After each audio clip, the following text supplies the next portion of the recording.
എല്ലാവർക്കും നമസ്കാരം. Top 1 UK അപ്ഡേറ്റിലേക്ക് സ്വാഗതം. ഇന്ന് നമ്മളിവിടെ പറയാൻ പോകുന്നത് UKയിലെ പുതിയ ബജറ്റിൽ എത്രത്തോളം ജനങ്ങളെ ബുദ്ധിമുട്ടിക്കുന്ന രീതിയിൽ ആണ് വരാൻ പോകുന്നത് എന്നുള്ളതാണ്.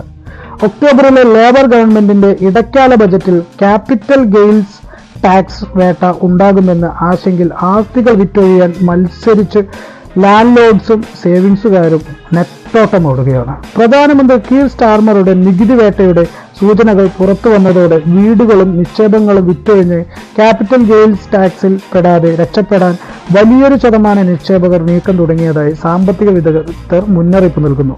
ഒക്ടോബർ ബജറ്റിൽ നികുതികൾ ഉയർത്തി ലാഭത്തിന്റെ വലിയൊരു ഭാഗം ഗവൺമെന്റ് കൈക്കലാക്കുമെന്ന് വ്യക്തമായതോടെയാണ് ലാൻഡ് ലോഡ്സ് തങ്ങളുടെ ഭവനങ്ങളും നിക്ഷേപങ്ങളും ഒഴിവാക്കാൻ തീരുമാനിച്ചിരിക്കുന്നത്.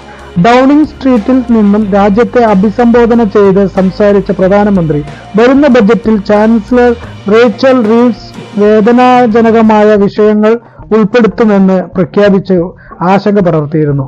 കൂടുതൽ ശക്തമായ തോളുകൾ ഉള്ളവർക്ക് ഭാരവും കൂടുമെന്നാണ് വാക്കുകളിൽ വ്യക്തം.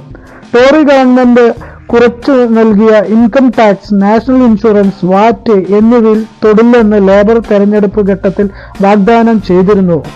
ഇതോടെയാണ് capital gains tax, inheritance tax എന്നിവയിൽ ഇവർ കൈവയ്ക്കുന്നത്. രണ്ടാമത്തെ വീടിന്റെ വിൽപ്പനയിലും നിക്ഷേപങ്ങളിൽ നിന്നുമുള്ള ലാഭത്തിൽ നിന്നുമുള്ള നികുതിയുമാണ് ക്യാപിറ്റൽ ഗെയിൻസ് ടാക്സ്.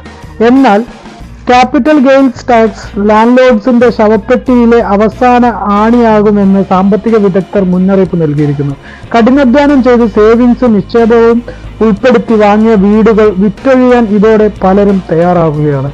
എന്നാൽ ബ്രിട്ടൻ ദീർഘകാല നേട്ടത്തിനായി ചെറിയ വേദനകൾ അനുഭവിക്കാൻ തയ്യാറാകണമെന്ന് പ്രധാനമന്ത്രി ഉപദേശം നൽകുകയും ചെയ്തു. വിറ്റഴിക്കൽ മത്സരം ഭവന വിപണിക്കും വീട് വാങ്ങാൻ മോഹിക്കുന്നവർക്കും ഗുണകരമാകുമോ എന്ന് കാത്തിരുന്ന് കാണേണ്ടി വരും. ഇതാണ് നിലവിലെ ബജറ്റിനെ കുറിച്ച് പൊതുജനങ്ങളിലേക്ക് എത്തിയിരിക്കുന്ന ഒരു അവസ്ഥ. അതുകൊണ്ട് തന്നെ പല രീതിയിലുള്ള ടാക്സ് വർധനവും നമ്മൾ പ്രതീക്ഷിക്കേണ്ടിയിരിക്കുന്നു. UK ജീവിക്കുന്ന എല്ലാവർക്കും ഇത് വലിയൊരു തിരിച്ചടിയാകുമെന്നാണ് വിചാരിക്കുന്നത്.